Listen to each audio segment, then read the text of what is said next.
warahmatullahi wabarakatuh. Balik lagi sama aku, Nuni, calon guru BK masa depanmu. Sebelumnya, perkenalkan, nama aku Nur Aini, biasa dipanggil Nuni. NIM aku A50125200557. Nah, pada video kali ini aku bakal jawabin pertanyaan-pertanyaan yang beberapa hari sebelumnya aku udah posting question box untuk Q&A begitu di Instagram. Dan udah ada nih masuk beberapa pertanyaan. So, di video kali ini aku bakal jawabin semua pertanyaan-pertanyaan dari kalian. So, aku bakal bahas di video selanjutnya. Bye-bye. Kita langsung ke pertanyaan pertama yang ini. Yang mana pertanyaannya adalah humanistik itu apa sih? Pengen dong dijelasin. Oke. Teori humanistik adalah salah satu pendekatan dalam psikologi yang memandang manusia sebagai makhluk yang memiliki potensi, kebebasan, dan dorongan untuk berkembang menjadi pribadi yang terbaiknya. Yang mana kalau dalam pendidikan itu, teori ini tuh menekankan pembelajaran yang berpusat pada siswa dan pengembangan kepribadian secara utuh. Nah, untuk inti dari teori ini yang pertama itu ada aktualisasi diri, yang mana manusia ingin mengembangkan potensi maksimalnya. Yang kedua ada kebebasan memilih. Yang ketiga pengalaman subjektif, yang mana artinya pengalaman pribadi sangat penting dalam belajar. Yang keempat adalah manusia pada dasarnya baik. Yang terakhir adalah keunikan individu, yang mana setiap orang berbeda dan perlu dipahami secara personal. Untuk tokoh-tokohnya sendiri, yang pertama adalah Abraham Maslow, yang mana Abraham Maslow ini mengemukakan teori hierarki kebutuhan, yang mana ada fisik, keamanan, sosial, penghargaan, dan aktualisasi diri. Yang kedua ada Carl Rogers, yang mana Carl Rogers ini mengembangkan pembelajaran berpusat pada siswa dan konsepnya yaitu self concept. Oke, aku bakal lanjut ke pertanyaan yang kedua. Ini pertanyaannya. Oke, pertanyaannya bakal aku baca ulang ya. Ini sebutin kelebihan dan kekurangan sama implikasi di dunia pendidikan untuk teori humanistik. Oke. Untuk kelebihannya sendiri, teori humanistik itu yang pertama berpusat pada siswa. Yang mana jadi pokoknya pusatnya itu ada pada siswa untuk setiap pembelajaran. Yang kedua itu menghargai potensi dan pribadi yang dimiliki oleh individu itu sendiri. Yang ketiga membentuk pribadi yang positif. Nah, untuk kekurangannya sendiri itu yang pertama guru itu harus dilatih untuk peka. Yang kedua kurang menekankan aspek disiplin. Dan yang ketiga itu teori humanistik ini sangat sulit diterapkan untuk kelas-kelas besar. Nah, untuk implikasi dalam dunia pendidikannya, yang pertama itu ada pembelajaran yang berpusat pada siswa. Jadi, untuk setiap pembelajaran, kalau menganut teori humanistik itu, maka pembelajaran itu berpusat pada siswa itu sendiri. Yang kedua, ada pengembangan potensi dan bakat. Jadi, di teori humanistik ini, ada yang namanya pengembangan potensi dan bakat. Dan yang terakhir adalah peran guru sebagai pembimbing. Nah, peran guru yang sebagai pembimbing ini, guru ini harus memberikan dorongan, motivasi, penghargaan kepada siswa itu sendiri. Baik, oke, kita bakal lanjut ke pertanyaan saja.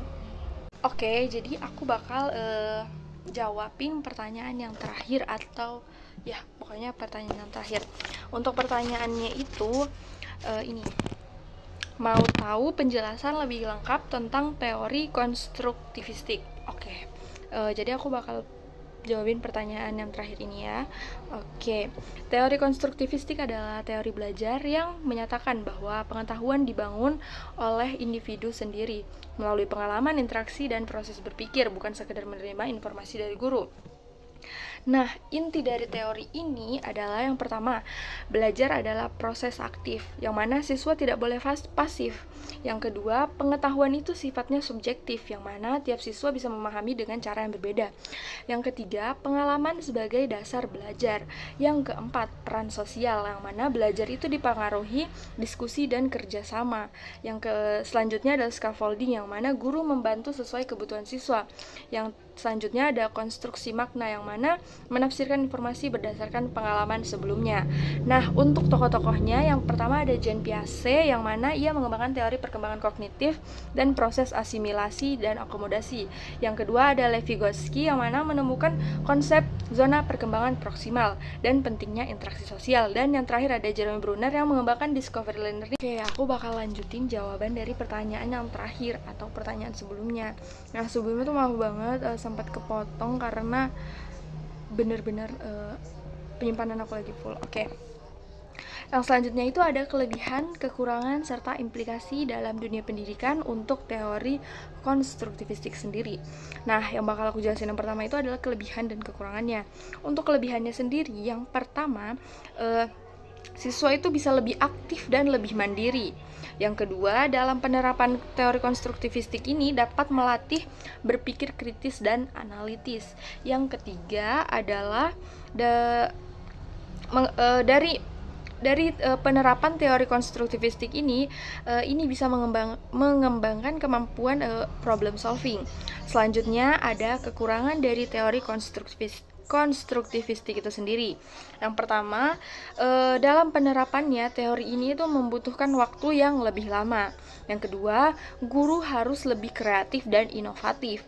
Yang ketiga adalah risiko miskonsepsi jika bimbingan tidak diperhatikan atau jika bimbingan itu kurang. Nah, selanjutnya adalah implikasi dalam dunia pendidikan. Yang mana implikasi yang pertama itu adalah siswa aktif mencari, mengolah, memahami informasi sendiri. Jadi di sini siswa itu lebih diutamakan untuk mencari, mengolah, dan memahami informasi sendiri. Yang kedua adalah guru itu hanya sebagai pembimbing, bukan pusat informasi. Jadi tugas guru di sini tuh hanya sebagai pembimbing, bukan guru itu memberikan informasi. Jadi siswa itu diutamakan untuk mencari jawabannya sendiri dan guru di sini hanyalah sebagai pembimbing. Yang terakhir adalah pembelajaran itu tuh berbasis dari pengalaman seperti eksperimen, studi kasus, atau praktik. So mungkin itu aja pertanyaan-pertanyaan yang bisa aku jawab di Q&A kali ini. Mungkin nanti next time kita bakal lebih banyak lagi jawabin pertanyaan. Oke, bye-bye. Assalamualaikum warahmatullahi wabarakatuh.